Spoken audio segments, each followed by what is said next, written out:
One of the trips that I remember vividly was going to Italy several times, and one of the most memorable spots was Venice.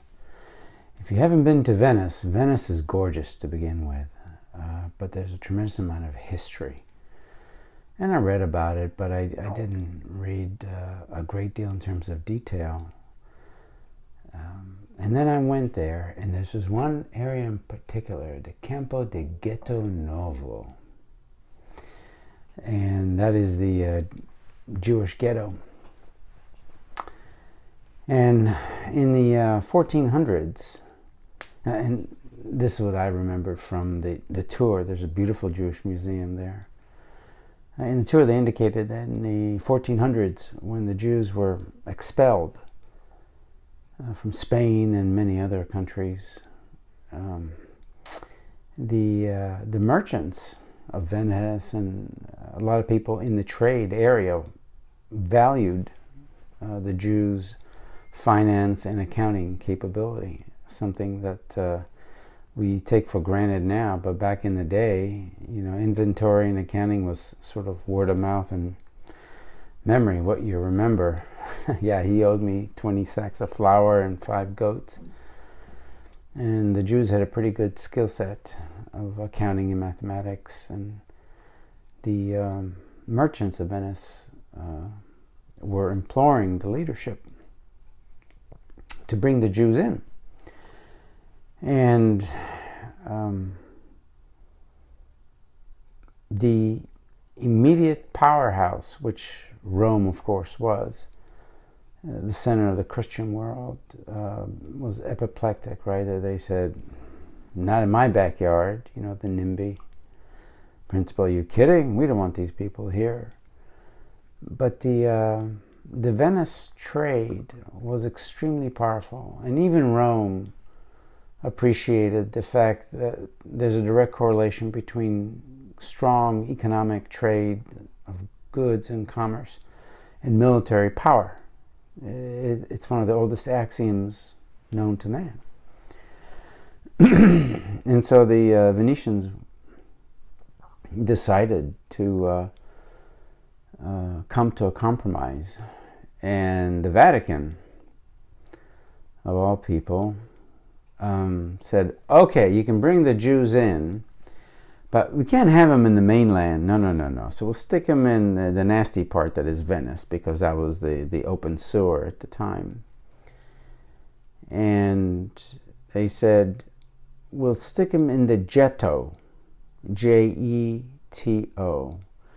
And in the old Italian language, Ghetto meant to pour.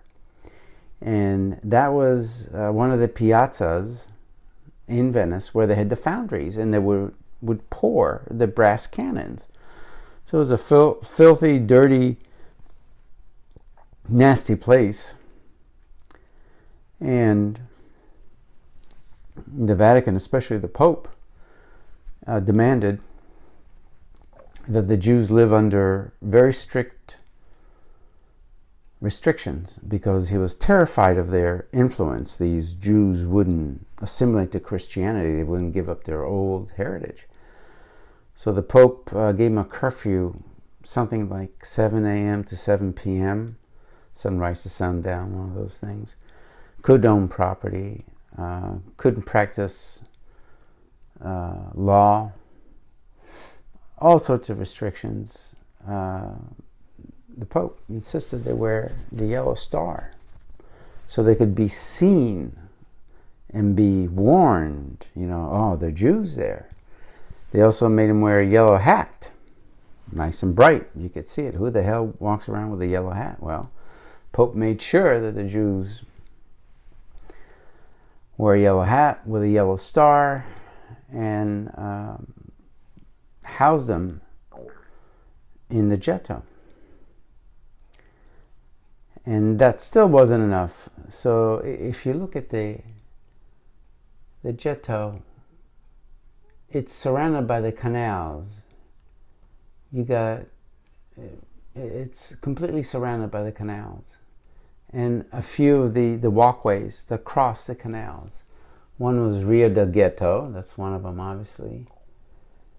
And then the Vecchio Ghetto, which was another canal. And then the Fondamenta Orsameni, major canal. It's off the Rio di San Girolamo. Anyway, it's surrounded by the canals. And the Pope took off all the bridges from the piazza, all except one way in, one way out, in time for curfew, and put a gate, make sure the nasty little Jews couldn't get out. And when we toured the old Ghetto,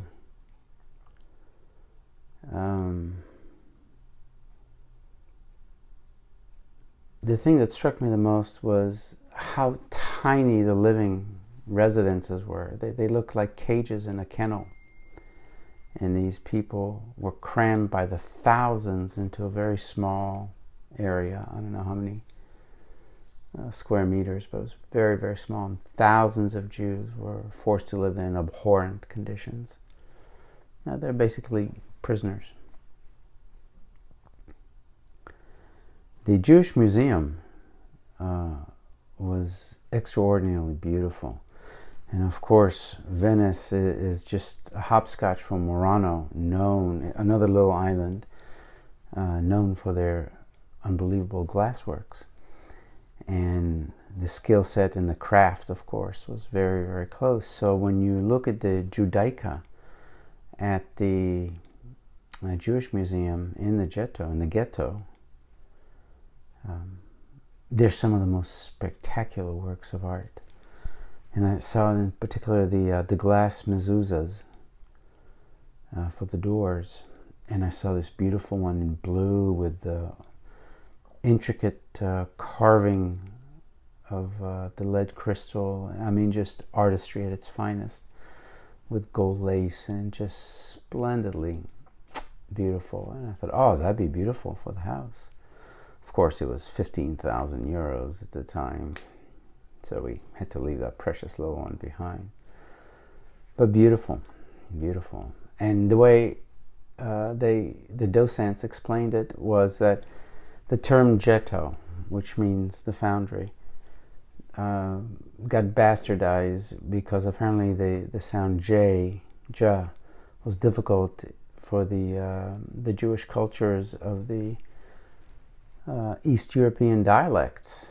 So J became G, ghetto, and that's where the Jews lived, in the ghetto. And that's the definition of it.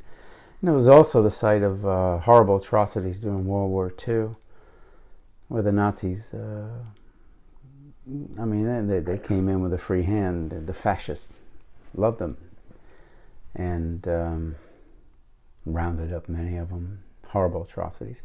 But the important thing to remember is that there's living history there. And you can go and tour if you ever have a chance to go to Venice before it sinks and it's going down. I think our generation's the last to see it. You definitely have to go into the Ghetto. Check it out.